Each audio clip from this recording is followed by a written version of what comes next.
In this video, we can derive the Cauchy-Riemann equations, or sometimes we call CR equations. For a complex valued function going from C to C, the derivative at z0 is defined as the limit where delta C goes to 0. We look at the different quotient when delta C goes to 0. And you can see that so delta C can be approached in many directions. For example, if you pick z0, so this is what um, delta this is what z0 plus delta C looks like. So z0 plus delta C looks like this. The reason is delta C can be reached from any direction. So in a smaller neighborhood, so it may look like this, because these lines need not to be straight lines. It can go like this. But in a small neighborhood, you can consider they are as straight lines, like a linear approximations. So that's how z0 plus delta C looks like, because it can reach from any direction. And that adds extra complexity for the discussion. So now what we can do is, you can consider like different directions where the points can be reached z0, but this value, this limit should be independent how this point is reached. And then when we consider two special cases, we're gonna get what we call the Cauchy-Riemann equations. These are partial derivatives of the function f. If you split f into u and v parts, then it satisfies these two equations. So the Cauchy-Riemann equations. And how we remember this one? You can see if you take the x derivative of u, you get the y derivative of v. If you take the y derivative of u, you get the negative of the x derivative of v. So that's how you remember. So if you get the x derivative, you get the positive y derivative of the other function. If you take the y derivative, you get the negative of the x derivative of the other function. So that's how you remember that. So it's like in short, ux equal vy and uy equal negative vx. That's the easy way to remember that. Okay. And also the Cauchy-Riemann equations have a alternative form. So you can write this one as the partial derivative of x is equals to negative I times the partial derivative of y of the original function.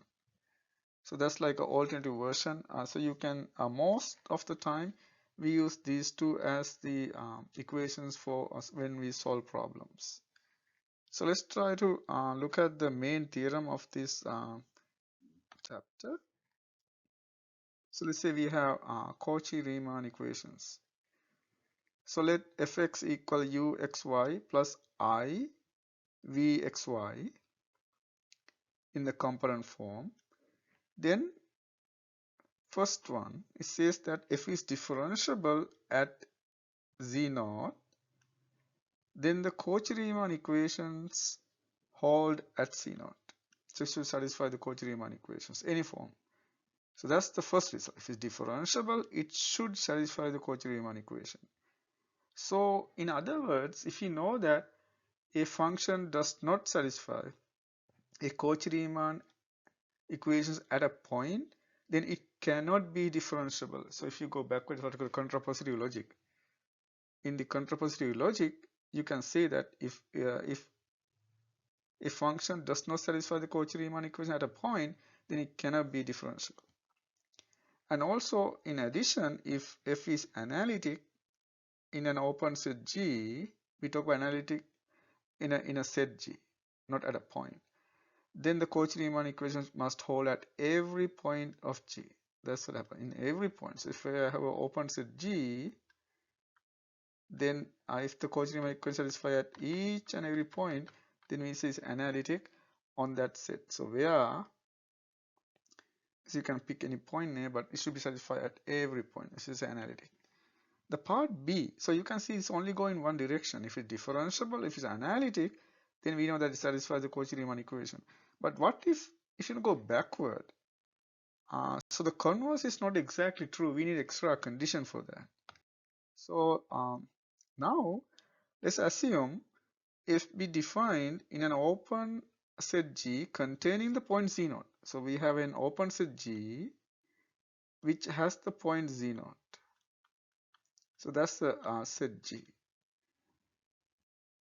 And if the first partial derivatives, there are two first partial derivatives, so in this case 4, where u has 2, v has 2, they exist and are continuous at Z0. At Z0, they should be continuous.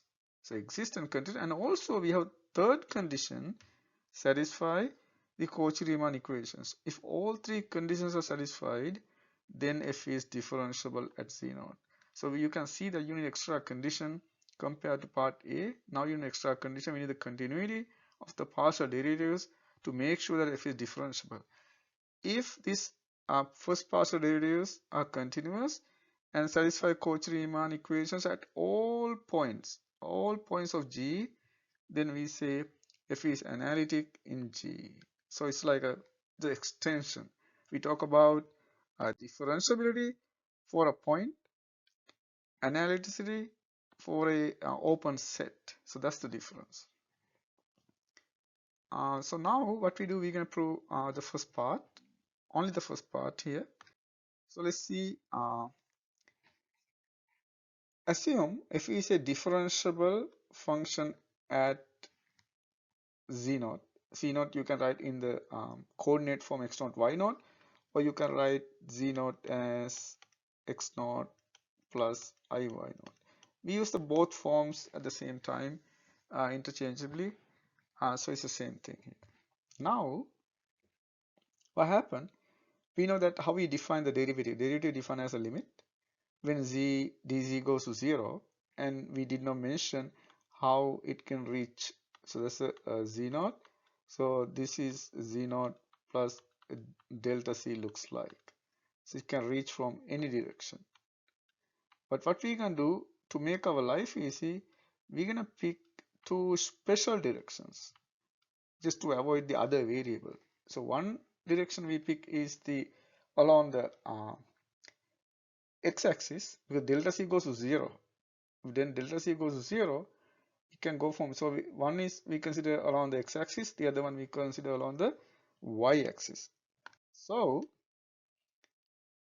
and we know that this limit should be independent of the choice of the path where z0 is reached with just a unique value. So if delta c goes to 0 on the real axis, then the changes you can only see along the x direction. There are no changes in the y direction. So the delta is a change is only in delta x direction. So what will happen? This is the original limit, but you can replace all the delta z's by delta x. So, and you can see y does not change, only the x variable change. Now we take the limit when delta x goes to 0, and you can see this is exactly the definition of the partial derivative of with respect to x. Similarly, what we do, we look at the case where delta c goes to 0, but now along the imaginary axis. So if that is the case, you can see go to 0 along the imaginary axis. That means only delta y changes. Earlier we had delta x changes. Now we have delta y changes. You can see it's I delta y, all the changes, because it's in the imaginary axis. So that means delta z is equal to I delta y. We can plug in. We can replace delta z by I delta y. Actually, you can ignore here because it's going to 0. So you can ignore I in this case. But here we have to. And then you can see x does not change. Only the y value change. And then this is exactly And then also I is on the denominator, so if you bring it to the top, it's going to be negative I. And this is the partial derivative with respect to y now. But we know that those two should be the same. So we equate them. We know that equation 11 and 12 give the exact same quantity. So because of that, you set them equal. And that is the Cauchy-Riemann equation in one form. So this is the easiest one to derive. Now what we're going to do, we're going to look at the expanded form of f function. So you can write the f in the component form, real and imaginary part form. Then what happened to equation 13 above? So you can see, take the first partial derivative with respect to x, you get this one. And then minus I, take the partial derivative with respect to y, you get this one. And if you distribute, you can see negative I goes to the y term, and then we know that negative I squared is 1, because I squared is negative 1, so negative I squared is 1.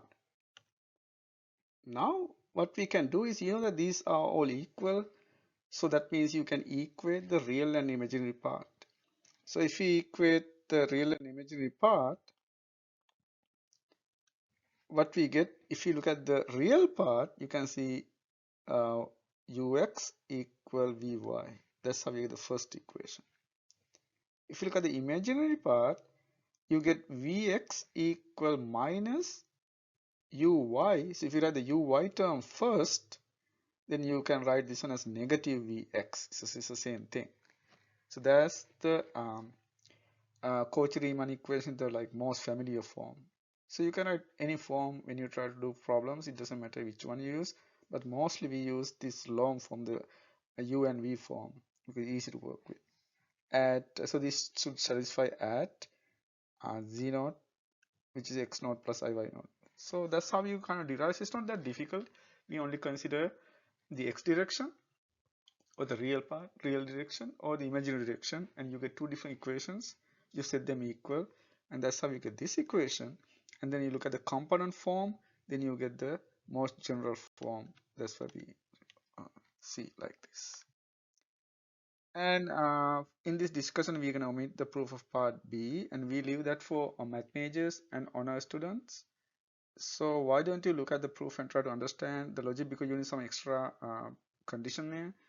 And for in a general discussion, we can probably ignore that part. Later, we will show that if f is analytic at a point, then u and v have the continuous partial derivative of any order. So second order, third order, fourth order, any order. And that is like if f is analytic in an open set G, if and only if u and v have continuous partial derivatives that satisfy the Cauchy-Riemann equations. So we can actually show this result. So we can see this later. And also there is a very important result, or we can say an application. What it says that if u and v satisfy the Cauchy-Riemann equations, and also their second, this is the most important one, their second partial derivatives are also continuous, then what we can do, from the first Cauchy-Riemann equations, we know that the ux equal vy, so we take one more x derivative. So this is from the first equation. So we take one more derivative of the first equation, and you're going to get that. Now, since the second partial derivatives are equal, we know that the mixed partial derivatives are the same. So this is coming from the second partial derivative condition here. If they are continuous, then you know that they are the same. So you get from that the continuous condition. And then we also know that the Vy equals negative Vx, Uy equal negative Ux. That's the second condition. So from the second condition, taking one more y derivative, one more y derivative, you get this condition. It's from the second equation. So, and then you can see that what you get is uxx equal negative uyy. If you bring everything to one side, you get this equation. So this is what we normally call the Laplace equation. You're going to talk about this later. And so it's called Laplace equation. Laplace equation. It's like a very interesting equation. And so there's like a nice definition.